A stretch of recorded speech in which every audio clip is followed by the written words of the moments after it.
What's going on, everybody? Mortem here, this time bringing you my review after 100% for Chained Echoes, a throwback to classic RPGs from the Super Nintendo area, JRPGs in particular, while at the same time making a few small adjustments that make the game a little less tedious for you to play. But to get my usual stuff out of the way first, I review games after 100% all the time to set me apart from other reviewers on YouTube, and while that does include the achievements, it also includes a lot more than that. If you're curious about everything that entails, there's a video linked in the description below that will go over it, and if you're not subscribed and go to my channel page, it's the first video you'll see there. Also, my Steam profile is public and linked in the description below. Feel free to check it out. So first and foremost, as I mentioned, Chained Echoes is really a love letter to the RPGs of yesteryear, while at the same time doing a few things that make the experience feel a bit more fresh, keeping veterans on their toes a little bit, which combined with a pretty compelling plot, makes for an overall pretty solid experience. Let's talk about the story setup. The game takes place on the Isle of Volandis, an island that has been home to 3 separate kingdoms who have been at war for the last 150 years. At the beginning of the game, you witness an event that brings a temporary truce that lasts about a year, before all sorts of political machinations bring both our party together as well as kick off the events of the plot. Towards the beginning, you'll actually play through some different sections with, I would say, the more main characters. In total, you'll wind up with about 12 characters, but the story really revolves around the ones introduced right at the beginning for the most part. And while that can lead to a bit of a disjointed initial experience, once you finally get the party together and start burning your way through the rest of the story, it gets really good. And one thing Chained Echoes does a nice job of is pacing out the revelations. I wouldn't say this is a long game. The story was probably going to run you about 30 to 40 hours, with the optional side content probably adding another 10 to 20. But the story is broken up into 4 acts, and it's constantly throwing new things at you, giving you a different angle of something that was already revealed, and it kept me guessing right up until the end. And it wasn't until basically the end of the game that I finally got the full picture of what has been happening. So overall, I would say I really enjoyed the story, and alongside a world that sees both the rise of technology being used alongside magic, which has been slowly weakening, that kind of thing, it's an interesting enough world to discover while you're at it. Last thing I really want to mention for the story is simply that you can keep playing after you beat it. It will put you right before the last boss whenever you reload, and you'll be free to do all of the side content that you hadn't done yet. Once you reach Act 4 of the game, it completely opens up for you and you're free to do everything that is available, which you can do either before you beat the last boss for the first time or afterwards. That, though, brings us to our various progression systems. As I've already mentioned, you'll ultimately wind up with a full party of 12. However, you'll be getting some of those characters all the way in the last act of the game, so it takes a while to get there. But first, let's start with level ups, or the lack thereof. Rather than use a traditional leveling system, Chained Echoes uses what are called grimoire shards. Basically, every time you find one of these shards, it counts as a level up. You do this by either simply progressing the story and defeating various bosses who drop them, or completing various side content which can also award them. Thus, at any given point in the game, you only have access to so many, and this both keeps you from over-leveling, so to speak, as you kind of can't really. It also makes it pretty easy to look for where exactly you need to gain power from. But every time you get one of these grimoire shards, you are able to assign it to a bunch of abilities for that character. In many cases, these are passive effects that simply boost your stats, or you can choose an active ability that your character can then use. You can have up to 8 active abilities on at any given time, with a variety of passives as well. Every few grimoire shards, your character will also receive a suite of passive bonuses, which will make you stronger overall, regardless of how you're spending your grimoire shards. But ultimately, every character has something unique in this regard, which makes all of them useful in their own ways. Though the late game kind of devolves into one particular combat type that we'll get to when we hit the combat section. Next up, we have equipment. Equipment is character restrictive. There are various types of weapons, of course, as well as various types of armor. Each character can only use certain types of weapons and certain types types of armor. So this makes upgrading pretty easy, as there is a pretty clear tiered system to all of the armor, which gives you a nice bit of progression throughout the game that's pretty well set in stone, with only tiny variations being added by the upgrading system as well as the crystal system. Both for your weapons as well as your armor, you'll be able to upgrade them up to twice,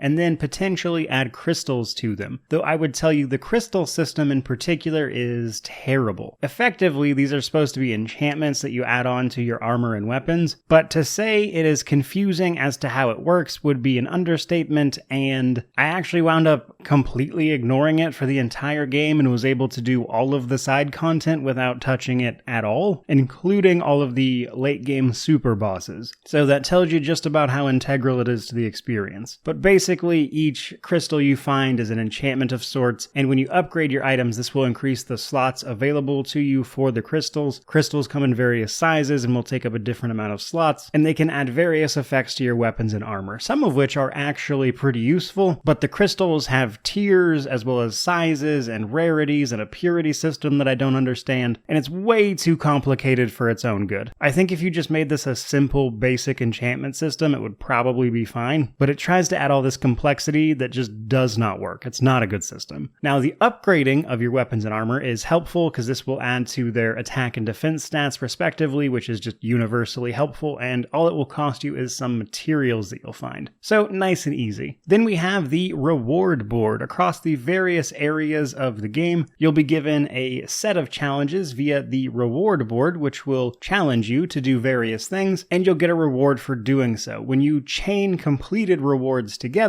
you'll get extra rewards via typically grimoire shards or sacred water. Sacred water allows you to pick up class emblems, which is our next bit of progression. I like the idea of class emblems, but the execution is a little spotty. Basically, throughout the game, there are 12 statues you can find, and if you use sacred water on those statues, you can be given a little battle trial where you have to defeat a grouping of enemies, a little easier than a boss, but stronger than regular enemies usually. And when you complete this trial, you'll be given a class emblem based on the statue you were at. And class emblems do a few things. For starters, they give that character huge stat bonuses when they are equipped to someone, but also they give you active abilities as well as passives associated with that class. The problem here is that the active abilities are almost all useless. Almost every single one of these class emblems gives you weaker versions of things your characters can already get. I went through this entire game without ever finding a use for any of the active abilities for the class emblems outside of the very first one you get, because it effectively can turn anyone into a healer, as it lets you revive and heal everyone, which was incredibly useful in the early game, but even that wasn't really necessary after a while. So while the class emblem system works pretty well, because some of the passive abilities as well as the stat boosts are great, I just wish the active abilities had been more useful, because basically you just wind up putting these on the person that will benefit the most from the stat increases, and that's it. And then we have a handful of systems that don't become available until a little bit later, specifically in Act 2. These take the form of our sky armor as well as our base. Sky armors are essentially these like Magitech suits you see flying around. In Act 2, you'll get a set of 4 of them for your characters.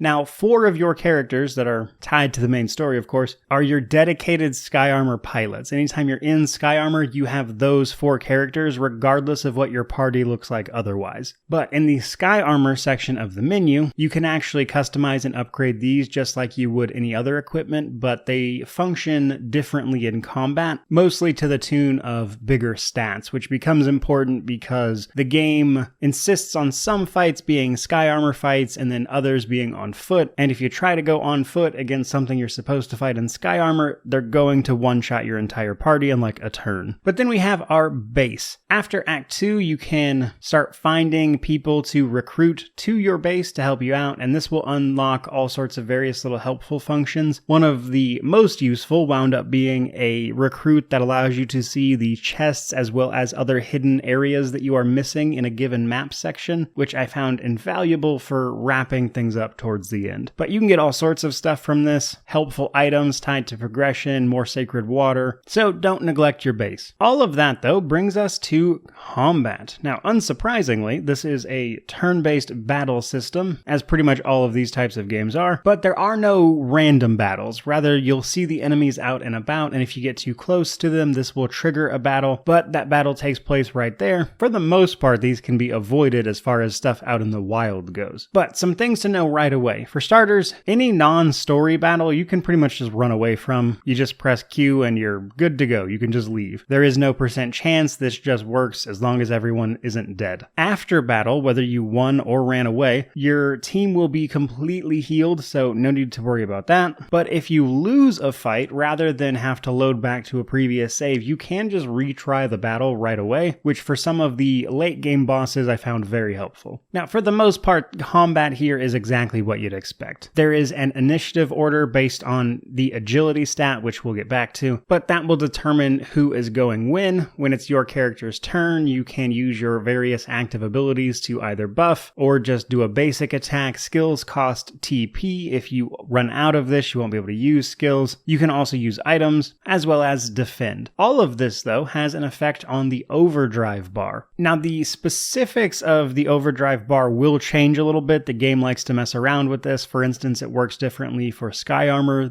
much more so than it does on foot. But at a basic level, whenever you take actions, etc., this will fill the overdrive bar. You want it to be in the green section. This will give you reduced cost to use your skills, more damage, as well as less damage received. If it goes into the red, however, you'll take more damage. There are various skills that will just reduce the overdrive bar, but also, every few turns, various abilities will reduce your overdrive, and these will be highlighted in yellow. This is usually based on the type of the ability. And while I would say it's certainly important, I kind of just ignored it for a lot of fights, and it didn't really seem to matter that much. There were a handful of fights where I had to watch it like a hawk, but by far and away, for a lot of the random, so to speak, battles, it was just not important. Now, in regular battles on foot, you can use potentially up to 8 characters. In your party formation, you'll choose 4, and then each character has a sort of backup linked character that they can switch to freely when it is their turn. The character that switches in will be able to use their moveset and things right away, and if you play around with this, you can effectively have up to 8 people participating in combat, and late game you can pull off some really interesting combos if you make use of this, but if one of the characters dies, you won't be able to switch them out, so something to keep in mind. But then we have these sky armor fights. These function much differently. So the overdrive bar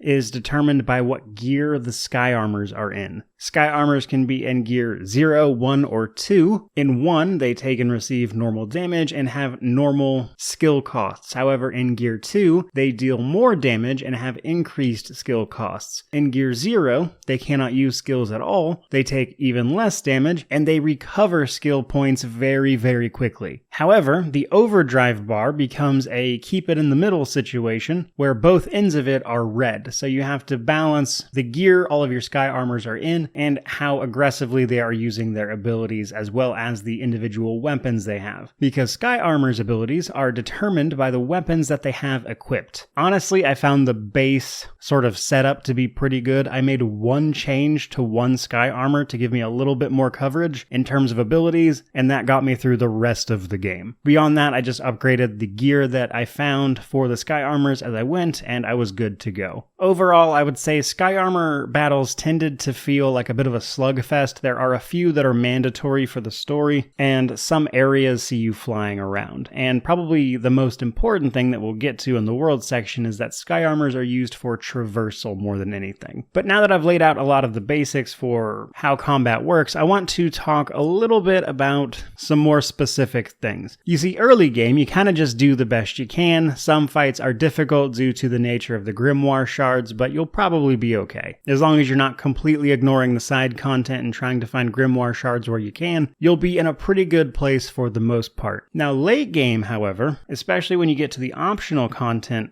all of your options and abilities kind of defaults to what I like to call agility stacking. You see, as I mentioned earlier, who's going next is determined by agility, and if it's high enough, characters can have multiple turns before the enemy does, especially if you start debuffing the enemy's agility. So a lot of the late game combat turns into buffing up your team's agility as well as debuffing the enemy's agility so that you are taking a nonsense amount of turns and just destroying the enemy before they can even move. And while that's fun to do for the regular fights, for the optional bosses, it is basically mandatory. Because unfortunately, a lot of the in-game content, including the last boss themselves, relies on one-shotting various party members, and the easiest way to avoid this is to just straight up take the enemy's turns. You can do this via a variety of status effects as well as agility stacking, and if you utilize both of those things, the enemy just doesn't get to go.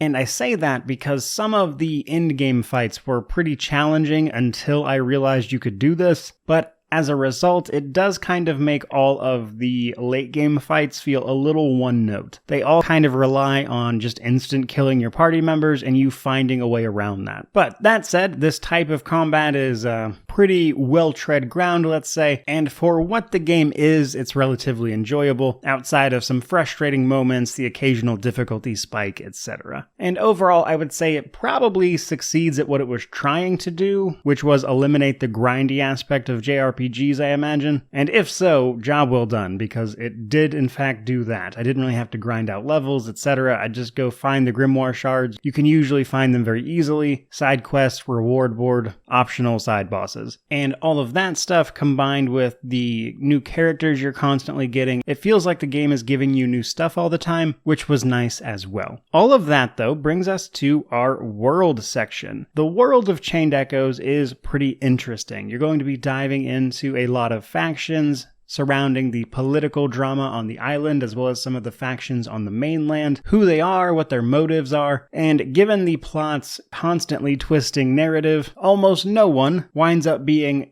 exactly who they say they are. And learning more about the world via various side content, as well as characters themselves that you'll run into, was a very enjoyable experience. But in addition to those, the actual world of Chained Echoes gives us quite a bit to do. This usually comes in the form of side quests, exploration, and secrets. So side quests are all clearly marked for you. Starting in Act 2, the game will just put them on your map when you are in your airship, because starting in Act 2, you get access to a lot more traversal. Act 1 is pretty linear, but starting in Act 2, you get access to an airship that will let you fly around the world map to various locations. In individual locations, you can use your sky armor that you just newly acquired to hover over the map in most cases and fly around and explore that way. So many of the smaller enemies that were giving you trouble can now be absolutely obliterated by sky armor, and this does a lot of fun stuff for facilitating the travel of the game. In addition to this, though, even before that, you had access to fast travel. At notable locations around the various individual places, you'll find crystals, and once you find those, you can fast travel to them basically whenever outside of, say, story-specific instances. So you can either fly around via the world map or just fast travel around, whatever floats your boat, but there are some secret places, so to speak, on the world map that are worth finding, so something to keep in mind. Now, each individual location is broken down into map sections, typically 9, a few are smaller, and these are effectively the areas that you are actually moving around in. And then when you either fly into or walk along a path into the next area, it will load in, which does a lot for making the game feel like a lot of those classic older titles, as many enemies and things like that will only spawn under very certain conditions. In a few cases, just a % chance of when you enter that section of the map, that kind of thing. But there's some interactivity here. One of the other bits of side content that you can do is join the Adventurers Guild. This guild will typically point you towards the unique monsters that only show up in very specific cases, and finding and defeating them will grant you various rewards from the Adventurers Guild. And overall, that was something I enjoyed. It reminded me of the mark system from Final Fantasy XII, and I enjoyed it quite a bit. But overall, the world, I would say, does a fantastic job of balancing exploration and secrets with a lot of convenience at the same time. The fast travel, the sky armor, the base just letting you know what it is you're missing from various areas, that kind of thing, all comes together to make a pretty great experience that really respects your time. You kind of know what you're looking for, you know where to go look for it typically, and there's really only a handful of things you're unlikely to figure out by yourself. But all of that finally brings us to the Steam Deck section. The game's official rating is verified, and I can confirm that for the most part the game does run very, very well. Honestly, I think it would have been more surprising if it didn't, as the graphics and everything this game is shooting for is relatively tame as far as system specs go, and games like this tend to play very well on handheld hardware, so the Steam Deck is kind of perfect for this thing. But naturally, the game has controller support, cloud saves are enabled, so pretty much everything you'd expect here. Really, the only thing to note is that sometimes when you enter a battle for the first time when you're playing, when the enemy takes its turn for the first time and when you take your turn for the first time, the game sort of lags for a minute, but afterwards it was okay. And I actually noticed this exact issue on PC as well, so I'm thinking it has something to do with the game specifically rather than the Steam Deck in particular. But because PC generally has better hardware, it's less noticeable there, but that would really be the only complaint I could give you. Beyond that, it plays very, very well. All of that, though, finally brings us to our positives, negatives, and then we will reach our conclusion. So on the positive side of things, I really enjoyed the story. It kept me guessing the entire time. It was constantly giving new information, showing me different angles on various things, and I thought the story was very well told. It's a little long in the tooth in certain places, like exposition-wise. They probably go on a little longer than they really need to, but broadly speaking, I really enjoyed the story. And then, of course, we have all the little quality of life changes, the healing after every battle, the fast travel, the easy traversal of all the areas, the convenience features around showing you things you're missing, where roughly you can find them if you get the upgrades for it. All of that stuff was really well done. And because of that, it feels like an old school RPG that is a little less tedious with your time than those games typically can be. But then we have the negatives. Now, negatives for me is really just a collection of small problems in the various sort of side systems. The crystal system in particular is just bad. But then you still have things like the class emblems where the active abilities they give you just aren't that useful. And you can master those abilities by leveling them up simply by using them, which will then let you use those abilities even if you don't have the class emblem. But why would I want to do that when all of those abilities just aren't useful? And the game does run into small problems like that here and there. It's like the systems are a little bigger and more superfluous than they really should be. As you've probably heard me mention a couple of times in this review, if you listen to the whole thing, there were many systems that I saw and then didn't even really need to engage with them fully to do basically everything the game had to offer. So for me, my only real negative is simply that a lot of these side systems could have been more interesting, and in the case of the crystal system, it just could have not been terrible. All of that, though, finally brings us to our conclusion. I would say Chained Echoes is a fantastic game inspired by the classics. It makes a lot of changes to make those feel better, and while it's not completely free of its own problems, a lot of the optional super bosses can feel a little cheap, the side systems don't always feel great. That's relatively minor stuff, especially for a game that was pretty much developed by one person. They had a little bit of help with a few things here and there, but this game was mostly made by a single person, which to me is exceptionally remarkable given the quality of it. Now, on one hand, I think this game succeeds at what it was trying to do, which is to make an old school JRPG with a few tweaks to the formula that involve less tedious annoyances. So because of that, if you like games in this genre, or if you're thinking about playing one, Chained Echoes is a fantastic place to do just that. Combined with the game's pretty cheap asking price of a mere $25 at full price, which will of course vary by region, you've got a great game at a very reasonable price, which makes it an incredibly easy game to fully recommend. But that is where we are going to call it. This has been my review after 100% for Chained Echoes. I certainly hope you enjoyed the video. If you did, like, comment, subscribe, all that YouTube jazz. But regardless of any of that, truly, just thank you so much for watching. I really do appreciate it. May you wander in wisdom and have an amazing day.